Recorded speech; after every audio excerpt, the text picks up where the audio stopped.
Hello and welcome to episode 11 of the podcast. And today I'm joined by Jack Revell. And do you know what? I actually found Jack on a podcast. I think it was I think you did an IG live with Chris Williamson actually on Modern Wisdom. Heard Jack do an IG live with him and loved his content. Checked him out. He's a mindset and life coach. And he's also completed Ironmans and other challenges as well. So I'm so thankful to join me today, Jack. And I know we're going to get out tons of content for a lot of people. But first of all, I want people who don't know you, because you made a big transition from going to a model to a life coach, but just tell us a little bit about your journey, who you are, what you do, and what's got you to this position. Perfect. Thanks, Danny. Thanks for having me. And lovely introduction there. Guys, my name is Jack Revell. As Danny said, I'm a mindset life coach.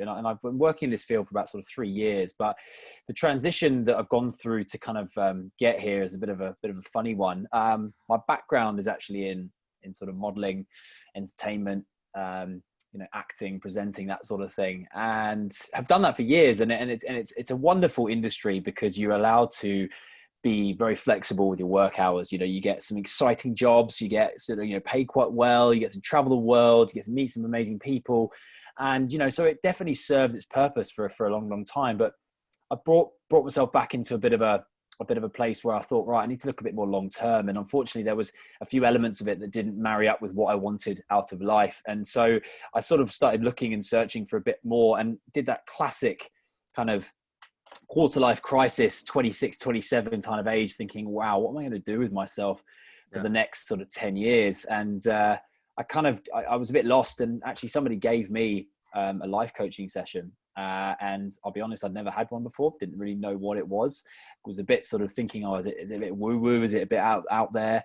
And actually found it the most beneficial thing I've had in the last probably 5-6 years of my life. It didn't necessarily change me, and I came out like a Tony Robbins customer going like, oh my God, I'm going to conquer the world.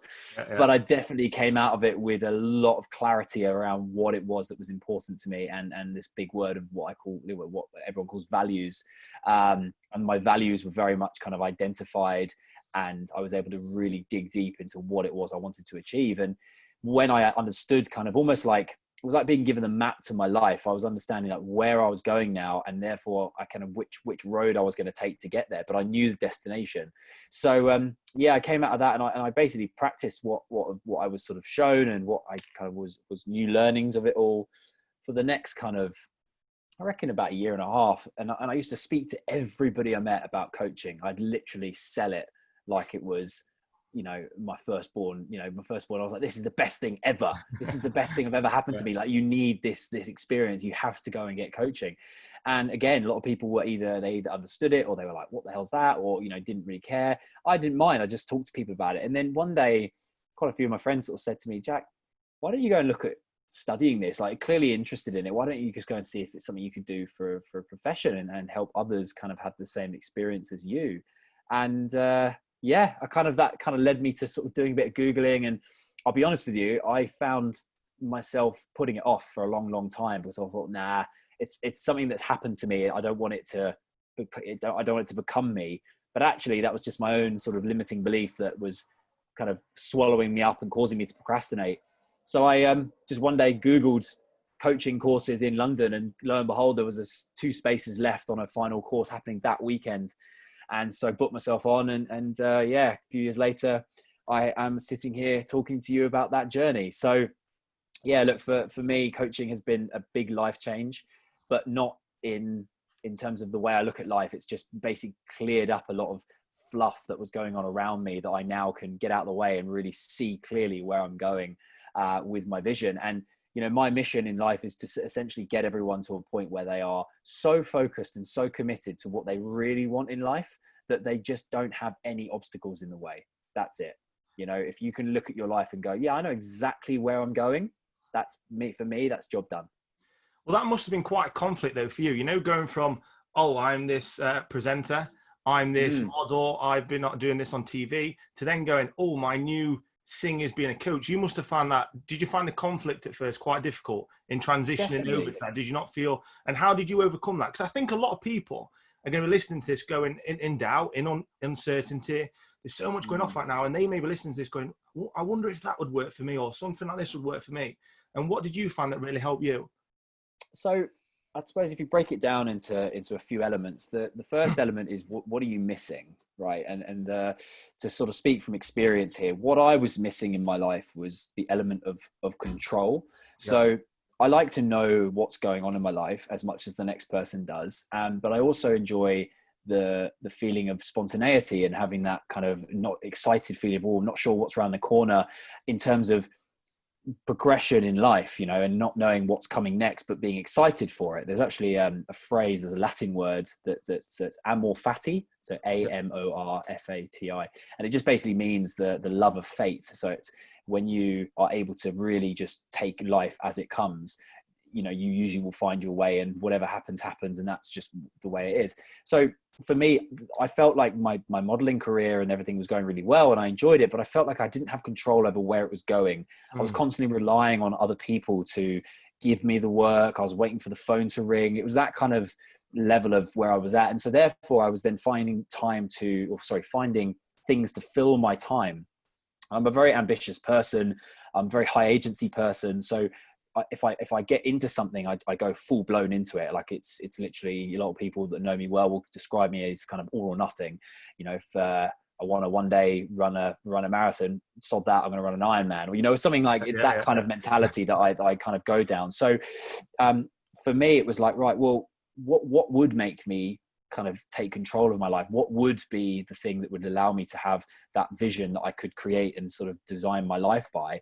And unfortunately, the big thing that was in my way was my career, is the thing that I couldn't actually design my life by that, because I was relying on too many other people. So I had to take a serious step back and look at what I really needed. And therefore, almost as the expression goes, take 2 steps back to take 5 steps forward, is exactly what I did.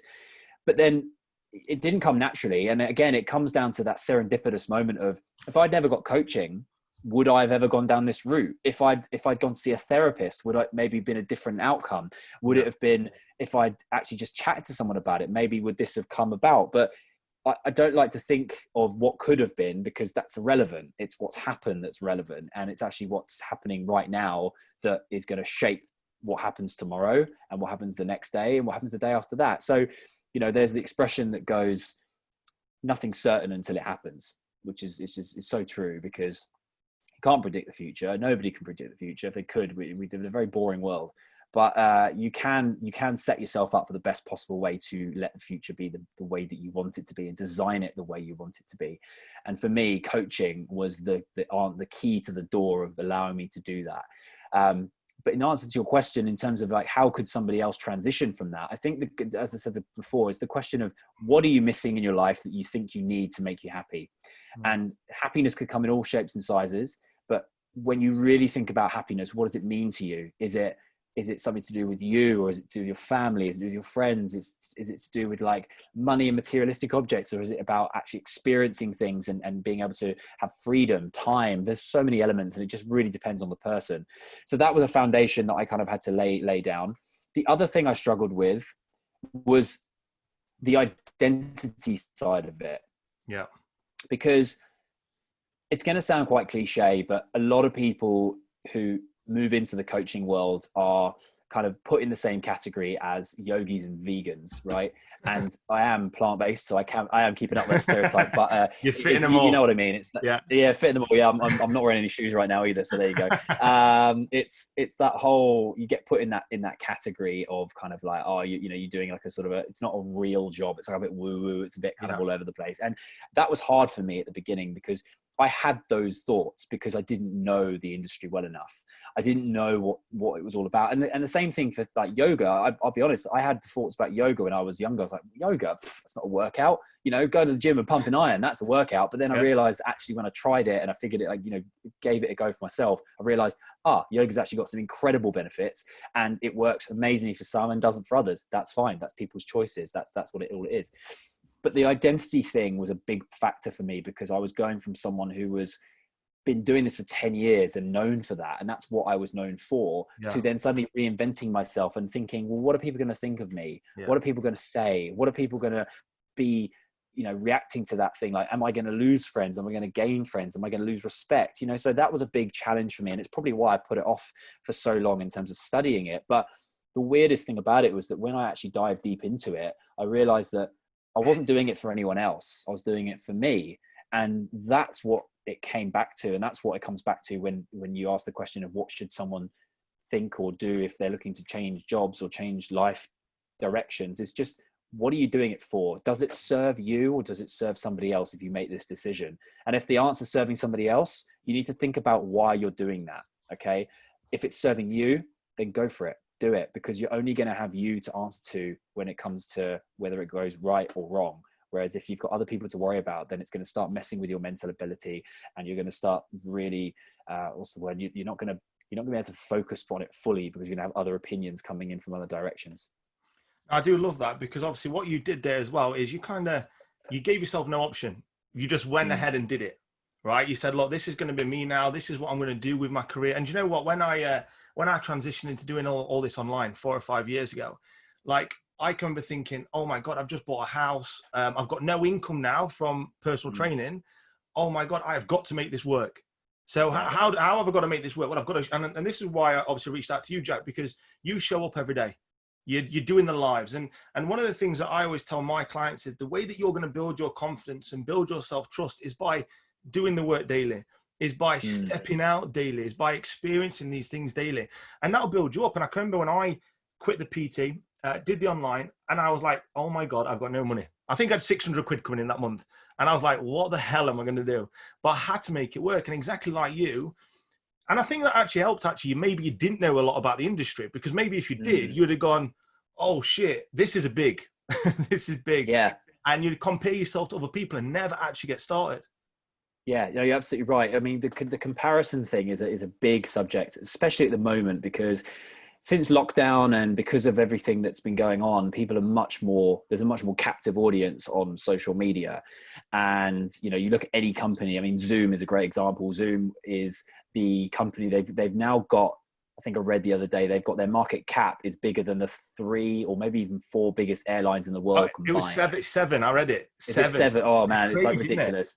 Yeah, so like you look at so everybody's going online. So whether it be Instagram, Facebook, Zoom, Skype, whatever, name your platform. There's a lot more people online, and there's obviously more open. It's an open field for people comparing each other and comparing themselves to each other. And I like to think of categories of people that are online. And there's the people that are doing stuff because they enjoy it. Okay, and there's an expression that comes to mind when I think of that, and it's weird. Is a side effect of awesome. You look at someone who's doing something because they love it. You respect that, right? You respect them for doing it because they're doing it because they love it, and you can see that they're not doing it for any other gain other than they just want to show the world that they love whatever it is they're doing. Okay. Yeah. Then you get these other people who are putting themselves out there, who maybe are in a profession that means they have to either look a certain way, say a certain thing, be a certain way, whatever. You can follow those people, you can look at those people if that's of interest of you. But if you're looking at those people and you're not enjoying what you see, right, then why are you watching it? Why are you watching those people? Why are you making yourself feel worse about yourself when, you can actually just delete them, unfollow them, whatever. And the sad reality is that we wake up a lot of the time, and I guarantee you 98% of the country, the world even, wake up and look at their phone. Okay, yep. They do, because it's just a natural habit that we all get into, whether it be to check whatever it is. But naturally, as the apps are designed to, we go straight onto Instagram, social media, Facebook, whatever. And if you're on there and you're seeing negative stuff, you're set up as for a reactive day automatically. Your day is going to be constantly about comparing. The subconscious mind has already got that imprint of like, oh, I saw that really great girl in a bikini looking great and I'm not looking like that. Oh, it's put me in a bad mood. Or that guy's like just lifted that much in the gym. Oh, I've not done that. Or that guy's just launched a new book. Oh, I'm still writing mine. Negative. Like don't follow negative people if you're not in a good headspace, because it's not going to do you any favors. Do the opposite. Follow people that are going to make you feel great about yourself. And if that means deleting everyone and having 3 people you follow, like the Dalai Lama and 2 of your mates that make you feel good, do that until you feel better about yourself, and then start adding people into your life. Because I had to do that. with my Instagram, I actually came off Instagram for 18 months. I just came off it. I was over it. And it was actually while I was still modeling. And that's a bit of a taboo thing in the modeling industry, is to be off Instagram, because it's essentially like your second portfolio. It's where clients can find you and then Google you and sort of look at you secretly without you really realizing. And what I found was, and this is super interesting, was that I actually got more work being off it than I did being on it. And it was this weird paradox of every time I go to a shoot or a set and someone will be like, oh, what's your Instagram? I'm like, I don't have it. And they're like, oh. And it's almost like they didn't know what to say to me. It was almost like conversation over. And it was so funny because they obviously then the question of why would come next. And I said, well, because I felt, and this is one of the things I learned when I was being coached, is that Instagram wasn't serving me at all. I was doing it for the sake of others. I was doing it because I felt like I had to, and I had to be on it because of my work. But actually, the moment I came off it, not only did I find an extra 10 hours of my week at least, and so therefore I actually started learning Spanish in that time. And I've been learning up to this day. I came back on Instagram only about 6-8 months ago, but I've done 625 days on the trot on Duolingo because of that habit that I formed of not being on social media. So I just replaced it with something else. That I was actually a bit of a ghost in an industry where people couldn't find me. And so I almost became more mysterious, but my mental health went through the roof. I was so much happier, so much more energetic, so much more interested in people, because I couldn't just for example, I get like a call sheet through and it'd be like, you're working with X, Y, and Z. So then naturally you Google them, or you'd look them up on Instagram, see who you're working with, because you can, right? But I didn't have that. So I sort of walk into every job sort of almost blissfully blind, and then I'd meet people and get them for their face value, and then afterwards I'd find out that maybe they've got 300,000 followers on Instagram, which if I'd known that before, I'd have a preconceived perception of who they're going to be. But actually when I met them, they were super nice and super lovely, and their Instagram following had nothing to do with the fact that they were the person that I met on that day. So yeah, it was a big learning curve for me coming off Instagram. And then when I came back on it, I came back on it for the right reasons. I came back on it as a life coach, as someone who was going to give back to the world rather than just show the world. That was what my mission was to help people with the struggles that I'd been through, but also help them realize that Instagram's a place to share good news, not just show off. That's what I like to sort of look at it as a platform for. You know what? I love that, because one of the things that we spoke yesterday, and I said, look, a lot of my clients come to me and these guys are stressed, anxious, and struggle to be open. And one of the things that I notice that these guys are in such a reactive state. So when they first come to me, they're looking on the phone, they're looking at social media, they're comparing themselves to other people, they're comparing themselves to other things, and straight away it puts us in this reactive, this stress, this anxious kind of state. Now, if we want to step out of that and have more time, have more focus, have more energy, we've got to limit our time on social media. And I always say to my clients, if we want to get best results, the first hour of the day, we're focused on you. It's you time. We're focused on your health. We're focused on your well-being and who you actually want to be. And then, as you said rightly, with the social media stuff, actually limiting your time so you can be focused. Everyone knows me. My girlfriend always laughs that you can't get hold of me before 9 a.m. because the first 4 hours is me.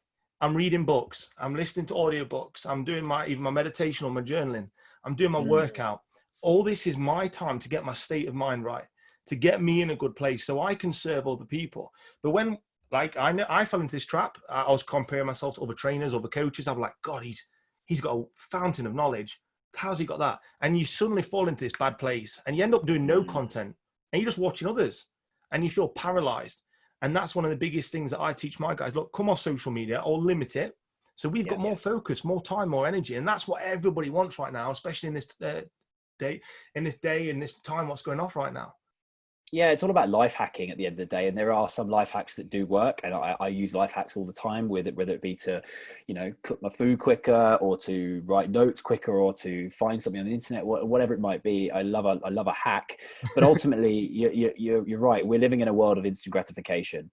And we have been programmed to expect things instantly. So when you do have an idea, like you want to start a business, for example, you expect it to be a success overnight. But actually, you're never going to get there if you have that mentality. You need to build the foundations of what you're looking to do in life, whether it be a business, whether it be even just a life goal, you need to build the foundations on that, because there's always going to be ebbs and flows of the journey. And when the flows are up, it's wicked. Like you're on the cloud nine, you're in your flow state, you're having the best time of your life. But when you're in that ebb flow and it's like a bit down and a bit, it's in that sort of nasty spot, you're going to have to rely on kind of the basics of what you're all about, and like go back to what you stand for. And you will have knockbacks, and you will have things that happen to you that make you feel like what you're doing isn't worth it. But then you just realize what you're doing it for. And if you're doing it for you and your purpose and what you stand for, then you're never going to be knocked down. You're never going to be knocked down. Do you have practices to bring that into place for you, or does that just come naturally now? Look, journaling is a big part of that. Like if you write stuff down, it just helps solidify what's going on in your life. It comes back to, there's a very simple way of putting it. Like if you drive the same way to work every single day, okay, and you see a billboard on the side of the road, okay, you're subconsciously seeing that every single day without really realizing. And you could probably recite it, after a week or 2 weeks, you could probably tell you what that signpost is, even though you haven't really looked at it. It's because it's just been in your peripheral vision for that last week or whatever. Same with journaling. If you're writing down what you're grateful for each day, what your ambitions are each day, what you've achieved that day, and also then looking forward and going into the future and saying, like, what do I want to have by this time next month? What do I want to have this time next year? Maybe this time next 3 years. And you start just putting the process into making sure that you put those plans into action. You then, if you have a bad day, can look back on your diary entries and see where you've come from.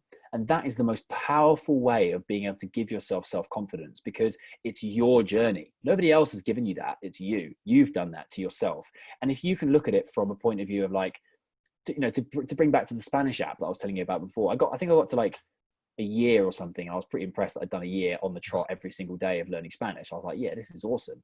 And then I did it in a couple of weeks, and I thought, am I going to try and do 2 years? Is this me? But then I kind of looked back and thought, like, well, where was I a year ago? I didn't even know how to say like, hola, but I didn't even say how this, or, but now I'm able to string a sentence together and actually like understand Spanish. So like, what more could I do? And that's what then drives me, is that like, what else could I do if I kept going with this for a little bit longer? So a lot of the time with sort of, I suppose, call it neuroscience, call it behavioral psychology, whatever you want to call it, a lot of the time our needs and wants to get something is like here, but the desire to not fail at that, or to not have that desire, is actually a lot higher. So I can't remember the experiment, but I heard this actually on Chris Williamson's Modern Wisdom podcast. He was talking about how there was a bunch of lab rats that were did an experiment on them. And what they did was they attached their tail to this little sensor that basically measured force, and they'd starve them for a day or two or whatever, and then they'd waft the smell of cheese down one end of the pipe, right? And the mouse would obviously go towards it, and it would measure the force in which the tail pulled. It then did another experiment, reset it, and did the same thing, but they put cheese down the one end, but they also put the smell of a cat at the other, and the force was that much bigger, which says that we're actually more scared of failing and of the things that scare us than we are about actually achieving the goals in the first place. So if anyone sort of, is looking to achieve something in life, look at what you're not going to gain by not starting. Okay, a bit of a double negative there, but like, look at what you'll get if you don't do anything, right? You'll either stay still or you won't learn anything, and that's not going to serve anyone. So you've got to be bold enough to even just try something, and if you fail at it, it's not a failure, it's a lesson. It's a lesson in what you now can learn from and do in another way, shape, form, whatever it might be going forward. So yeah, like, try things, because you're only going to know when you try. That's it. And you know what? I love that, because obviously the first thing that I always say to people, we need awareness. We need clarity. And then we're only going to get that from clarity. It's a space of actually writing stuff down, actually reviewing stuff. And one of the things we spoke about yesterday, actually on the call, that we'll speak about high performance. And what is high performance when somebody wants to take their business up, their body up, energy up, whatever it is. And the only way that they are actually going to do that is going to be from tracking their data, or is having awareness of where they're actually at or where they're going. Now, if you don't know the pain, you don't understand the pain that you're in, or you don't know the goal that you actually want, or the obstacles along the way, you're going to struggle to get started. You're going to struggle. You need to have the time and the space to understand why you're doing certain things and what's going to be happening along the way. And I think I love that you actually encourage journaling and you encourage awareness and actually gaining some form of clarity. And I always say to people, this is like your legacy. So right now you may get a result, okay? But in 3 years' time, you may have forgot about that result. And all it's going to be is a game of remembering. You just go back to that journal. Oh shit, yeah, I did get that body once. Oh shit, I did get that energy once, that confidence once. And if you've tracked it all, if you've logged it all, you open it back up and it's like, wow, shit, I did achieve that, or I can do that. And that's why it's important. It's a daily discipline though, isn't it? It's not like, oh, I do this for one day and I feel loads better, or I don't feel anything. It's the habit of doing it every single day. And for me, when I was growing a business, I just noted it so much because it gave me that extra space and that clarity on actually why I'm doing things. Yeah, look, to touch on that point, success leaves clues, right? And it's proven track that, we haven't reinvented the wheel for a reason we haven't just tried to design another version of the wheel for a reason, because the wheel works. It's a successful product. So people have just taken that product and gone, sweet, that works. Let's do something else with it. But the concept's still the same. So if you're, if you're looking to succeed in something, research something that's worked before and then just like iterate around it, do something that makes it, creatively does something different. So when it comes to, goal setting and like, habit building and structure, forming in your own life, the best way and the easiest way I've found to introduce a new, I suppose, structure into your life is making it right. There's called tiny habits.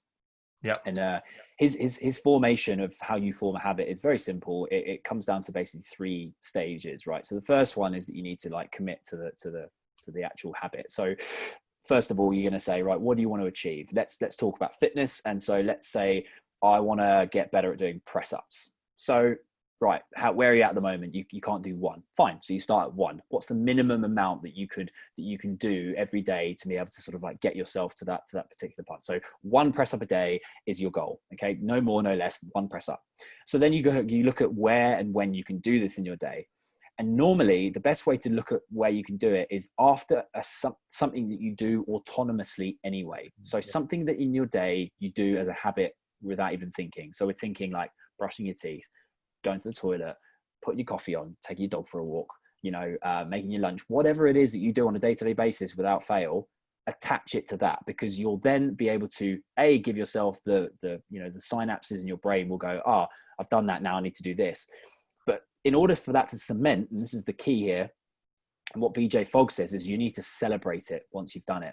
So let's say you wake up in the morning and you go downstairs and you put your coffee on, you put the kettle on to make your coffee or whatever. While that's brewing, right, you do 1 press up, okay? Just 1 press up. And once you've done that press up, you stand up and you give yourself a high five. You pat yourself on the back, you shout, woohoo, from the top of your lungs. Whatever it does that cements the fact that you've done something really good and you've celebrated it will send signals to your brain that will condition you to think, oh, okay, if I do that again tomorrow, I'm going to get the same endorphin rush that I just got from celebrating it the first time. And then over time, that compounds to become a discipline and therefore a habit. And then you'll start to then piggyback that off other habits, because you would have formed it as a part of your integral day. And then obviously, as we all know, progression comes with time. So you'll be doing 1 press up for 3 days, then maybe 2, then 4, then 6, then 10, then 20. And by the time you know it, you're doing 100 press ups. And you would have thought, how the hell have I got here? And it just starts with 1. Starts with 1 simple, easy, fail-proof way of being able to draw a habit into your life. I love that. And something that we encourage as well to all our clients is obviously celebrate the little small wins. And another way that we do it, obviously, I think it's so important what you said as well, just to do it directly after the event, after you've actually done it. And I think another way as well is sometimes, especially right now, people are stressed, anxious, overwhelmed. They can forget about all these little small wins, right? And I can remember, like, the Stoics say, look, for the start of the day, they kind of prepare themselves for the day. They prepare themselves, the body, the mind, for what is going to be the tasks at hand and what they're going to do. And the night is about assessment and reflection. So, like, okay, what has your day been like today? What wins have you had? What are we grateful for? What are the things that you've done? Because sometimes if 10 bad things have happened, we can lose sight of that one major thing that you have done. And that press up, you could have lost sight of that press up, but you can remember that two, three, four, five bad things that you've done.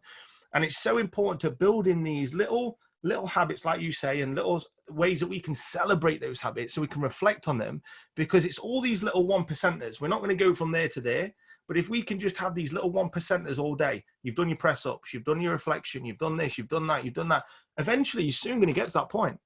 Absolutely. And I love that what you said, Jack. It's a really easy way of actually implementing something. Did you do that with the Duolingo, the Spanish? Yeah, so I literally just swapped it out for Instagram. So it was 20 minutes a day. I would do Duolingo, and I also put skin in the game as well. So I paid for the full app. So it's like £9 a month or something, which if you put it into perspective is, you know, I looked at how much it would cost to get Spanish lessons, and it was something like 200 quid a month if I was doing it regularly. So I was like, it's a no brainer. So I paid, you know, £9 a month. So I knew I had to use the app. And if I didn't, it was just money down the drain, which also helped my mentality around it. And look, obviously in the first sort of 2 months, I was like, oh, this is a bit of a drag and I'm learning because everything was hard. But then you kind of just get used to it and it becomes a game. And then when you finally get clicking in it and it starts to feel good, you really get into it. And that's why I've been doing it for as long as I have, because it's become a habit. And so, you know, I don't know if I'll do it forever, but at the moment it's working for me, and it's becoming a part of my, you know, my learning. And I think that I now look at Spanish as a language that I could go to Spain, I think, and it would take me probably like a month, maybe a little bit longer, but I probably would be fluent. And that's the only thing about, you know, Duolingo that's not great is that it doesn't give you the sort of the speaking back and forth in, you know, conversation type stuff, because your brain will obviously have to translate the English to Spanish, Spanish to English back again to get used to it. But that would only happen with practice. So my next step for that would be to go and spend some time in Spain, you know, when everything starts to go back to normal, and actually kind of just solidify all my learning for the last 2 years. So yeah, look, it also comes down to a lot of discipline though. That's the other thing that I love to talk about, because as I said before, I'm kind of like an all or nothing kind of guy, and things for me, like discipline for me is a really big like driving force. So if I set myself a goal, it's very rare that I won't like follow it through, because I've got the discipline to see it out myself, but also like I think about what would happen if I didn't, like how much worse I'd feel if I set myself a goal and then it didn't happen. I feel like I just feel like I wasn't me. It just doesn't sort of compute in my head. And the discipline aspect, I think, is a hard one to kind of grain into people, because it is all about just showing up every single day and doing what you said you did. And a lot of people think, oh, I haven't got the time, or oh, something else got in the way. But then it's just a case of what's more important to you. It's not that something else got in the way or that you haven't got time. You're just not prioritizing that thing you said you wanted to do more than the thing that got in the way. That's it, right? So a lot of when I work with people, and when, you know, people ask me for advice, or people just reach out to me on Instagram and say like, you know, how did you get motivated to do that? I'm saying, well, because it was the most important thing to me at that time. I'm not saying it's the most important thing for me forever. It's not like this month, for example, I set myself to do a 200-kilometer run this month. I was going to run 200 Ks this month. I've run 4 half marathons this month, just because that's part of my training, right? I thought to myself, I could run 6.8 kilometers a day, or I could run 10 every 4 days, or whatever it was, and did the maths. But then I thought, you know what? I'm just going to get up and I'm going to run when I feel like running, and plan my sessions around doing one big run, then have a bit of a rest, and another little run, rest, and another big run. And that's just how I did it. But I was disciplined enough to just do it without failing. And the end goal is there. Doesn't matter how I get there, because the end goal is there. It's like that squiggly line thing you see on Instagram quotes all the time. It's like start, squiggle, squiggle, squiggle, finish. That's life. That is life in a nutshell, what happens there. But you will get there. You just have to figure out the systems that work for you and implement them in a daily life. Love that. So obviously for people listening as well, just to recap there, number one is focus. And that's always, it's important to have focus on what you're doing. Because I think sometimes we could be too wishy-washy. Or we think we can only do it when we feel like it. That's why so many people start on a Monday morning. They say they're going to start on a Monday. Somebody's like, I've got the focus this week. I'm going to do it. Monday morning comes around. They don't feel like it. So they don't carry it through. It's so important that we have focus on where you're going and clarity on where you're going. And also to fully immerse yourself. So with what you've done with the running, you've fully immersed yourself into it. with the Spanish, the next step for you is to fully immerse yourself into going in Spain. And one thing I want to touch on now is actually you competing, how you've used that to compete in the doing the Ironman. Yeah, because that is a yeah, big event. absolutely. Just touch on that a little bit as well.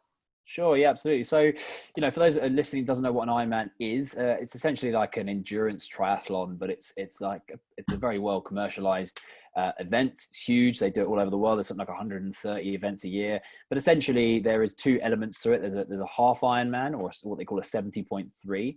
So that is where you have to swim 1.9 kilometers in open water. You then cycle 90 kilometers and then you run a half marathon all in one go.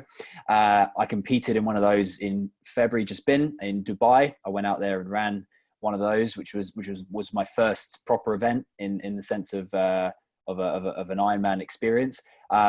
Amazing experience, and I loved it. And I would recommend to anyone who is dedicated to training and wants to push themselves to their fullest limit in their mind more than anything. Bodies catch up. It's the mind that really needs the conditioning. Definitely sign up to an Ironman. It's worth it. And then actually last weekend was meant to be my full one, which is the double of what I just said. And that's now been reprogrammed or rescheduled for October. But I'm currently in training for that.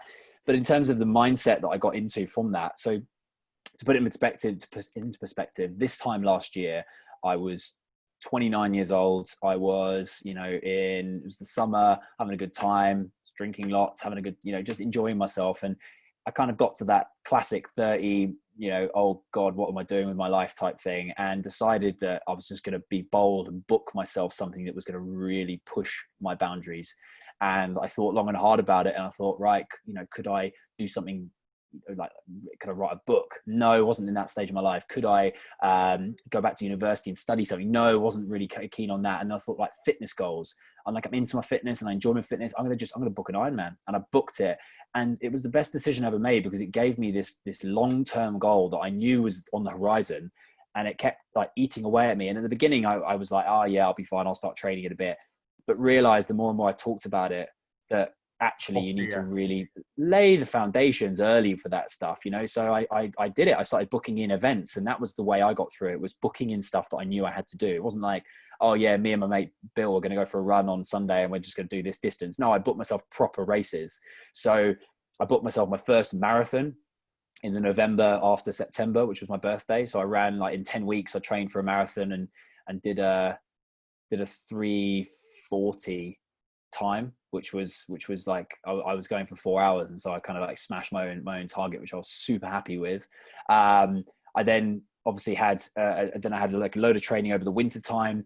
I then did the half Ironman in Dubai, which was amazing. I then came out of that, and then I ran the unofficial London Marathon, which was, during like lockdown, obviously it didn't happen, but a few of us got together and ran a social distancing marathon, and I beat my time. But what the whole journey of this is taught me is that I've learned so much more about myself, like up here and mentally and also physically, with doing this stuff. And what it's taught me is that if you just apply a system that works for you, so it doesn't have to be this outrageously audacious like system that says you have to go from zero to hero overnight. But if you look at a system and go, right, in order to run a marathon, for example, I need to be able to get my fitness to a point where I can do 42 kilometers. Okay. So how do I break that down? I break it down into, say, 10 weeks worth of training or 12 weeks worth of training. And each week I need to be doing X amount to be able to get my legs to the right that amount of sort of, endurance. I need to, my nutrition needs to be right. I need to research a bit of that, and the stuff that you don't know, ask or read. That's like the best way to learn. And the more you get into it, the more you learn. And the one thing I can take away from it, for example, is that I now know that I'm a high sweaty person. So I sweat a lot, and I didn't realize that was a thing. But if you're into endurance sports, you'll know what I'm talking about. But yeah, when you sweat a lot, you get cramp super easily. Yep. So I ran my first marathon and was cramping by like 30 kilometers. So my last, 10, 11 Ks were just so painful, and I almost like hobbled it. So then I looked into it more, because I learned that about myself and realized that you can actually take salt tablets and different, forms of nutrition and things. So then the second marathon I didn't have cramp once. And so that in itself is a learning curve, so that now I know, right, I need those every time I do a long distance race, because that's going to stop me cramping. So then that's one less thing I have to worry about. I can now focus on how much power I've got in my legs, or the shoes that I'm wearing, or the, the type of stride that I'm taking, or how much water I'm taking on before or after to get myself to an optimum level of performance. So yeah, look, it's a bit of a roundabout way of saying that the Ironman has been a really big change in my life positively, because it's given me a lot of focus in an area that initially was about fitness, but has given me focus in other areas, because it's made me realize that if I wanted to be fit and healthy to run an Ironman, I need to also do other things in my life that are going to help that. So for example, drinking a lot less. I mean, I'm going sober this month, and I'm probably going to continue it because I really enjoy it.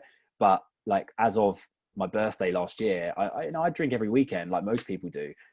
But as of my birthday last weekend, I was definitely dropping down to, I did actually 90 days after my birthday just sober. But then after that, it was like once every now and again. And I don't miss it at all. And that's something that I never thought I'd be like.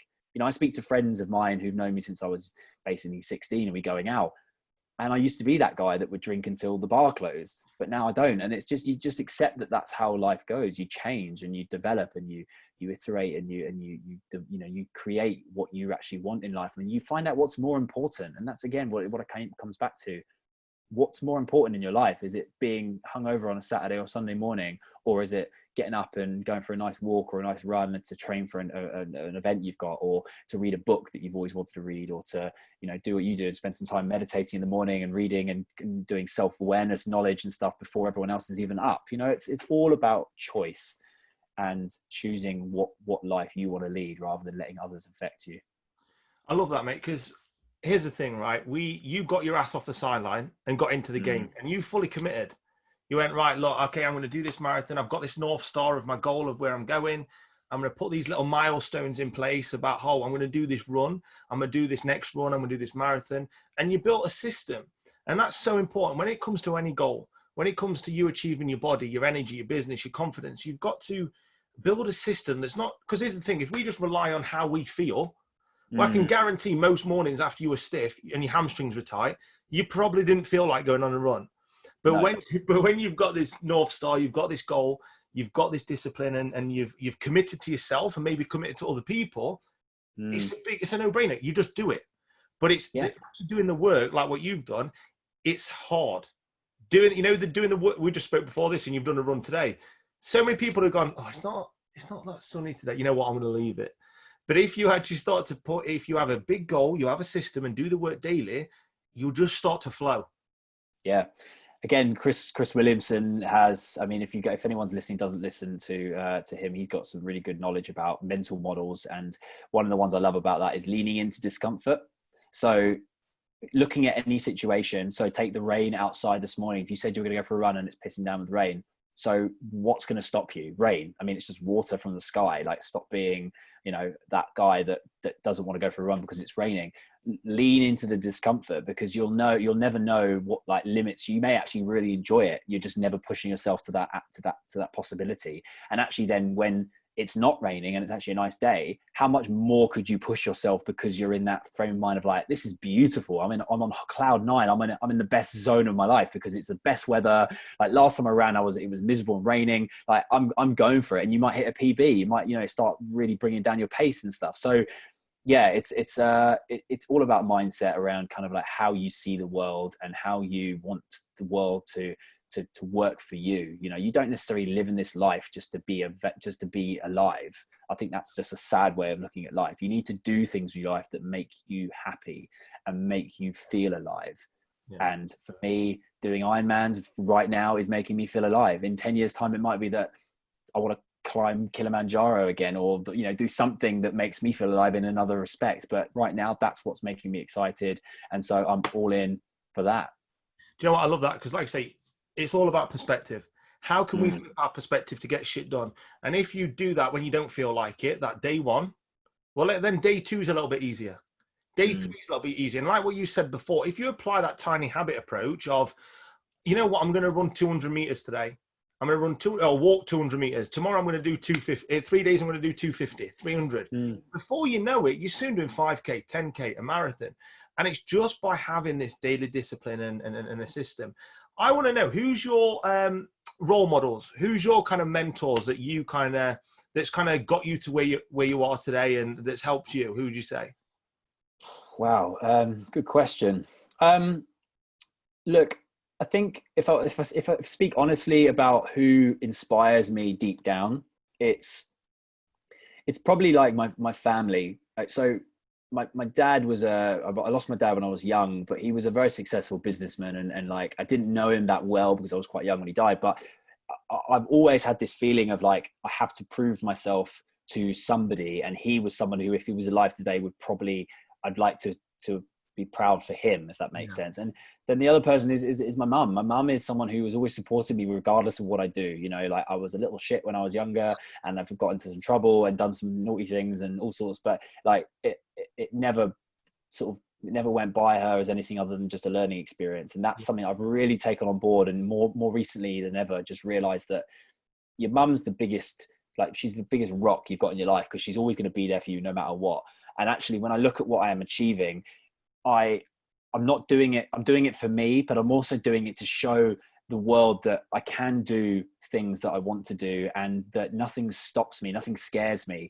I have lots of people that I look to for inspiration, you know, books I read and people I listen to. And, you know, I could be inspired by someone I meet on a train to Liverpool one weekend or whatever, just get into a conversation. It's so serendipitous, I think, when you meet someone and you take something away from it. I think that's, I suppose, the moral of the story. If you can meet someone and leave them with something, but also take something away from it that you didn't know, I think that's in itself an inspiring, you know, inspiring moment between two people, that you can then go on to either share it with others like we're doing now, or you can, you know, you can keep it in a little book somewhere and keep going back to it as your daily affirmations for a rainy day. Love that. And thank you for sharing that, mate. And final thing, what, moving forward now, what is your next challenge? What is Mm. your, after you've done this, man, do you think, what would be the next big thing for you, or what's your biggest driving force aside from that right now? Yeah, thanks. Yeah, good question. This is funny. I'm working with a coach at the moment who is helping me with a lot more of my long-term goals. So for me, I'm a very much like, I look at the short term with my own life, because I can figure that out. It's much more quantitative, if that makes sense, to kind of look at it from the short term. I can go, right, I can get through this month and look at next month, whatever. Long-term goals, like I've got my values that I kind of focus my life around. And I think that fitness wise, I have a little secret little feeling inside me that the Ironman's going to make me think I can do that better. And I'm probably going to do a few more than just one. So to see if I can keep beating my own time. But, you know, in terms of, I'm a big swimmer. I love swimming. It's kind of what my sport's always been. So I'd love to attack some sort of swimming challenge, whether it be the English Channel or some equivalent. I'd love to have that as a goal in the next few years. Personally, like, as I said before, the whole going sober thing is a big part of my life. And I think that the benefits it's given me, and even in the last 3 weeks of this month, has been exponential compared to what it hasn't given me in the last how many years. So as a challenge to myself, that's going to be a big one, because that's a big part of my life that I'm having to sort of change up. So I'm going to, you know, it could be the first time I say this, but I'm actually going to try my best to really focus on keeping that as a part of my daily routine, and keep that as a foreseeable thing. And then in terms of like my learning and my growth, in terms of that, I'm my business, I'm looking to always grow my business. I'm looking to work with interesting people. You know, with my coaching stuff, I work with people that really want to change and impact themselves, but also others in their life. So if anybody is looking to take the next step, who's already either a high achieving person and wants to sort of see what they're capable of, then, you know, that's what I do. I take people to that next level, and I make them realize that they're actually, you know, they're only at 80% when they could be at 100. And so, yeah, that I'd love to, you know, continue working with some incredible people doing that. And just, yeah, read, study, you know, connect with people like you, Danny, be out and about, and just keep giving back to the world in the way that I best know, or know how. And hopefully, I'm a big believer in that what you put out comes back to you in other ways. So hopefully it will come back to me in some lovely way, and I can appreciate that in the not too distant future. I love that. And, you know, we spoke yesterday, and I said, look, for me, I'm doing this because I want to learn. I want to learn off other people, and I want to keep challenging myself. There's a big thing about not doing this podcast for a while, because I said to you yesterday, like I said, I was really busy, but it was just an excuse why I wasn't doing it. And I think one of the biggest take homes today is actually how you're using your challenges to learn, to grow, to expand your mind and expand your life. And I think if people can listen to this today and go, look, all right, Danny's doing this, Jack's doing this, I'm going to take that little bit of wisdom and knowledge from those guys and what they've experienced, put it into my own life, and then see how that's going to take me, see how that's going to make me grow. It's so easy, isn't it, to fall, just to wrap up, to finish in comfort, to fall into comfort every day. And it's just like leaning into discomfort every day, challenging yourself, setting yourself a big challenge is the way to go if you want to experience life at the top. Yeah, look, it's a great way of putting it, Danny. And you know, as a final note from me, I would say if you're struggling to work out what that thing is, just ask yourself what makes you happy. Right. My mantra is do what makes me happy. So if one day I wake up and I want to do something and it makes me happy, I'll do it. But if you've already got a strength in your life, whether you play an instrument, whether you do a sport, whether you're really good at your job, whether you've got kids, a family, like whatever it is that you know that you're like really good at, how can you take it to the next level? Right? How can you push your comfort zone within that part of your life to the next level? And what will come with that is the learnings of how you can then apply that to other parts of your life. Love that. Well, thank you for joining me, Jack. It's been a really good podcast. And how can people get in contact with you if they want to work with you or they want to know more about you? Where can they get in contact with you? Sure. Yeah. So Instagram is kind of where I'm most active. So it's just at Jack W Revell, which is Revell for those English people out there. It's like the sweets, but with one other L. And then my website is exactly the same, just www.jackwrevell.com. And yeah, you can find me on those places. I'm pretty active on there. And if you need to just get in touch, drop me a message and we can chat. Awesome. Thank you, Jack. And I hope everyone enjoys this podcast.